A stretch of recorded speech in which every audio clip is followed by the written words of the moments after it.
mass to charge ratio is deflected least, and the one that has, or the light ion, is deflected most. So here we write and say that in a deflection chamber, the molecular ions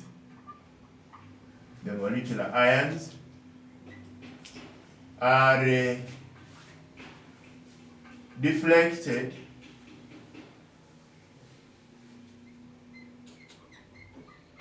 depending on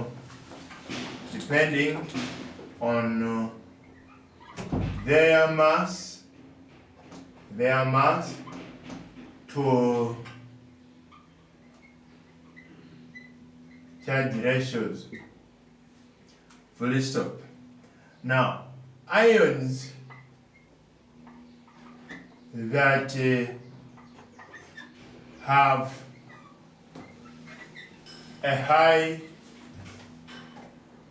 mass to charge ratio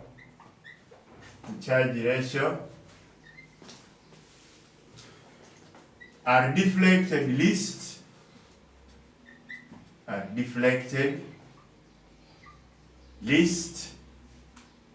and the lighter ones are deflected most. The lighter ones are deflected most. Now, these deflected ions then run or fall on the ion collector. Okay? So the deflected ions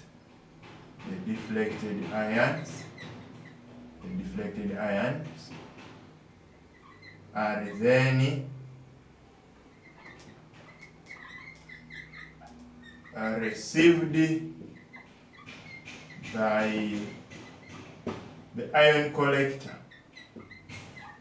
then received by the ion collector. Now, we started with this chamber, then 3, that has been the first chamber, detection chamber. So the fifth one is the deduction chamber. We can call it the detection chamber. All those words are okay. So, what happens in the deduction chamber? Now, while in the deduction chamber,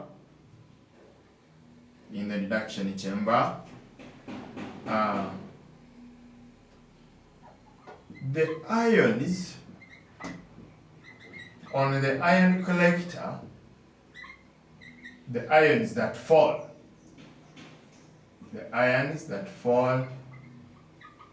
on the ion collector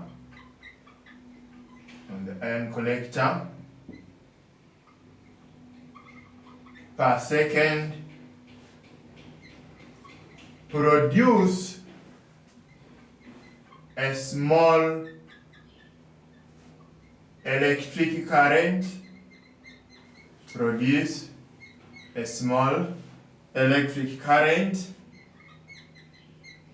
which is amplified to a detectable current,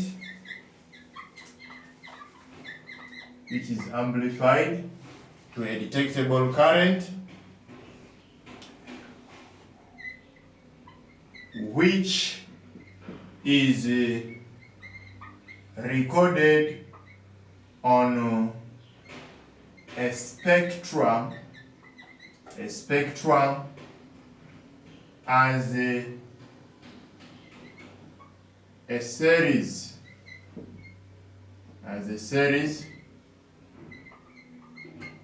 of peaks corresponding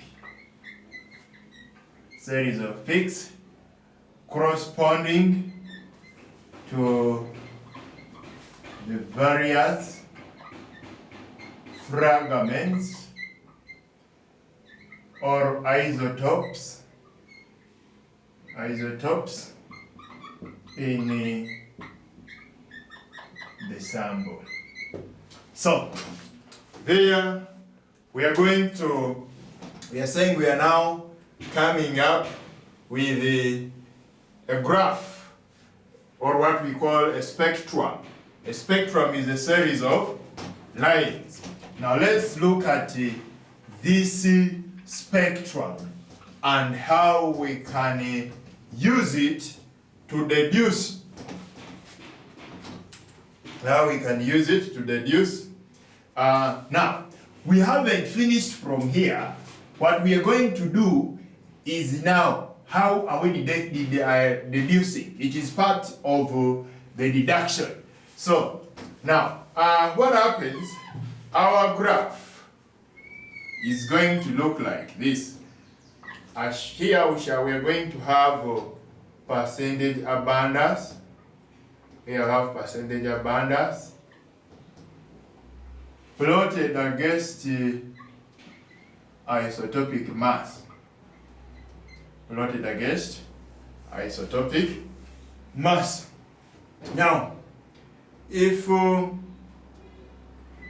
this is our peak number 1, that corresponds to mass 1, and isotopic mass, I mean percentage abundance 1, and then we also have another peak corresponding to isotopic mass 2 that corresponds to percentage abundance A2. The relative atomic mass is calculated from the formula summation of percentage abundance times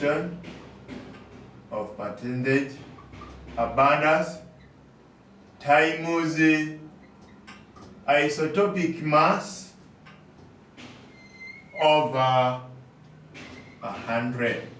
So from this expression we can easily calculate the relative atomic mass.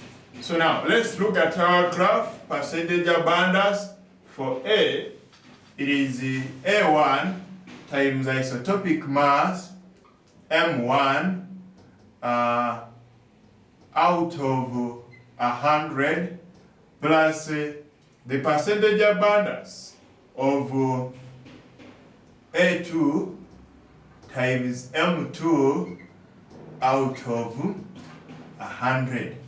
From this expression, I want to tell you that we shall get the exact relative atomic mass. Therefore, this is the formula we use to deduce the relative atomic mass of any element, especially the elements that are isotopic.